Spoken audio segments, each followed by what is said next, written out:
Friends, ఇప్పుడే అందిన వార్త. రాష్ట్రంలో 300 కోట్లతో దొరికిన కీలక ఎమ్మెల్యే అగ్రనేత. ఆ వివరాలు అనేది వీడియోలో చూద్దామండి.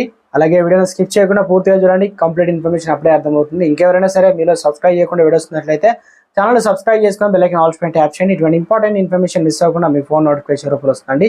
చాలా మంది చూస్తున్నారు, లైక్ చేయడం మర్చిపోతున్నారని. దయచేసి లైక్ చేయండి. ఇన్ఫర్మేషన్ అందరూ రీచ్ చేసిన తర్వాత మీకు లేట్ చేయకుండా ఎవరికి వచ్చినట్లయితే పటాన్ చెరువు బీఆర్ఎస్ ఎమ్మెల్యే గూడెం మైపాల్ రెడ్డి, ఆయన సోదరుడు మధుసూదర్ రెడ్డి ఇండ్లు ఆఫీసులో చేసిన సోదాలో వివరాలు ఎన్ఫోర్స్మెంట్ డైరెక్టర్లు ఈడీ అధికారులు శుక్రవారం వెల్లడించారు. అక్రమ మైనింగ్ లో 300 కోట్లు కూడబెట్టారని గుర్తించినట్లు తెలిపారు. ప్రభుత్వానికి రాయల్టీ రూపంలో చెల్లించాల్సినటువంటి 39 కోట్ల 8 లక్షల కోట్లనగా ఎగవేసినట్టు కూడా వెల్లడించారు. ఇక మైపాల్ రెడ్డి, మధుసూదన్ రెడ్డి ప్రొపరేటర్లుగా ఉన్నటువంటి సంతోష్ అండ్ గ్రానైట్ సప్లై సంస్థలో అక్రమాలు సంబంధించి గురువారం ఈడీ అధికారులు సోదాలు నిర్వహించారు. ఇందుకు సంబంధించిన వివరాలు శుక్రవారం అధికారికంగా వెల్లడించారు.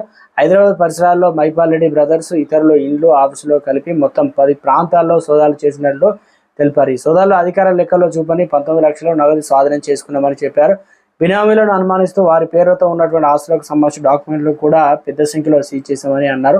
అక్రమ మార్జన్లతో రియల్ ఎస్టేట్ లో పెట్టుబడులు. ఇక Santosh and granite supply company proprietor Gudem Madhusudan రెడ్డిపై నమోదైన ఎఫ్ఐఆర్ ఆధారంగా ఈడీ అధికారులు అయితే మనీ లాండరింగ్ కోణంతో దర్యాప్తు చేస్తున్నారు. సదరు కంపెనీ లీజ్ అనుమతి పొందిన స్థలంలో దాదాపు 11,98,743 క్యూబిక్ మీటర్ల బిల్డింగ్ స్టోను రోడ్డు మెటీరియల్ తవ్వింది. దీనికి తోడు అనుమతి లేకుండానే 4.37 హెక్టార్ల ప్రభుత్వ భూమిని ఆక్రమించి అందులో నుంచి 11,672 క్యూబిక్ మీటర్ల మెటీరియల్ తవ్వి అక్రమంగా విక్రయించారని, ఈ అక్రమ దందాతో 300 కోట్లు సంపాదించినట్లు ఈడీ అధికారులు తెలిపారు. విక్రయాలకు సంబంధించిన బ్యాంకు లావాదేవీ వివరాలు లేవని, అంతా నగదు రూపంలోనే ఈ లావాదేవీలు జరిపినట్లు అనుమానాలున్నాయి. మొత్తం అక్రమార్జన సొమ్ము రియల్ ఎస్టేట్ పెట్టుబడులు ఇతర పనులకు ఉపయోగించినట్లు గుర్తించామన్నారు.